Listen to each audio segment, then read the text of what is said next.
পারিশ্রমিক বকেয়া আর গঠনতন্ত্র সংশোধন ইস্যুতে প্রথম বিভাগের ক্লাবগুলোর প্রতিবাদে টালমাটাল দেশের ক্রিকেট। এসব সমস্যার সমাধানে বোর্ড সভায় বসেছেন পরিচালকরা, সেখানে আছেন সহকর্মী আরিফুল ইসলাম সাহাব। যুক্ত হচ্ছি তার সাথে। সাহাব, এই সভাটি কতক্ষণ নাগাদ শেষ হতে পারে এবং কী ধরনের সিদ্ধান্ত আসতে পারে কিছু জানা গেছে কিনা জানাবেন। পূর্ব নির্ধারিত সময় অনুযায়ী অর্থাৎ বিকেল ৩টায় যে মিটিংটা বা সাধারণ সভাটা শুরু হওয়ার কথা ছিল সেই নির্দিষ্ট সময়ে আসলে শুরু হয়েছে। এখন পর্যন্ত ১.৫-২ ঘন্টা অতিবাহিত হয়েছে মিটিংয়ের এবং আরও ১.৫-২ ঘন্টা এটা সময় নিতে পারে এই মিটিংটা শেষ হতে, সেরকমটাই আসলে ধারণা করা হচ্ছে। এবং যেহেতু বিসিবির একেবারেই সদর যে গেট সেই জায়গাটাতে কিছু রেস্ট্রিকশন রয়েছে, যার কারণে সেখানে সব সংবাদকর্মীরা মানে যেতে পারছে না।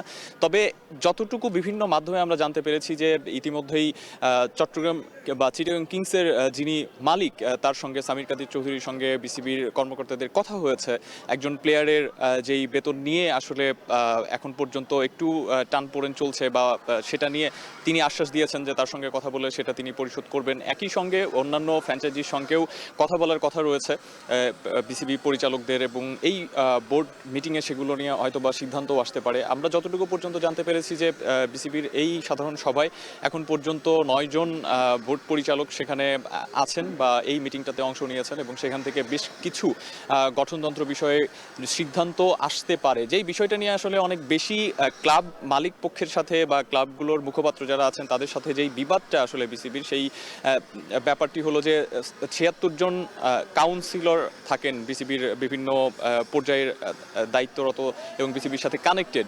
সেই ৭৬ জন কাউন্সিলরের সংখ্যা কমিয়ে সেখানে ৩০ জন কাউন্সিলরকে নির্ধারিত করা হয়েছিল। বিসিবির গঠনতন্ত্র সংশোধনী প্রস্তাবের যে খসড়া ছিল সেখানে এই প্রস্তাব রাখা হয়েছিল এবং একই সঙ্গে পরিচালকের দের সংখ্যাটাও কমিয়ে নিয়ে আসা হয়েছিল। সেখান থেকে বেশ কিছু ডিসিশন আসতে পারে। তবে বিসিবি থেকে যদি কোনো মুখপাত্র আমাদের সঙ্গে যতক্ষণ না কথা বলছেন ততক্ষণ পর্যন্ত আসলে নিশ্চিত করে বলা যাচ্ছে না। এই ছিল আমার কাছে এখন পর্যন্ত বিসিবির সাধারণ সভা নিয়ে সর্বশেষ।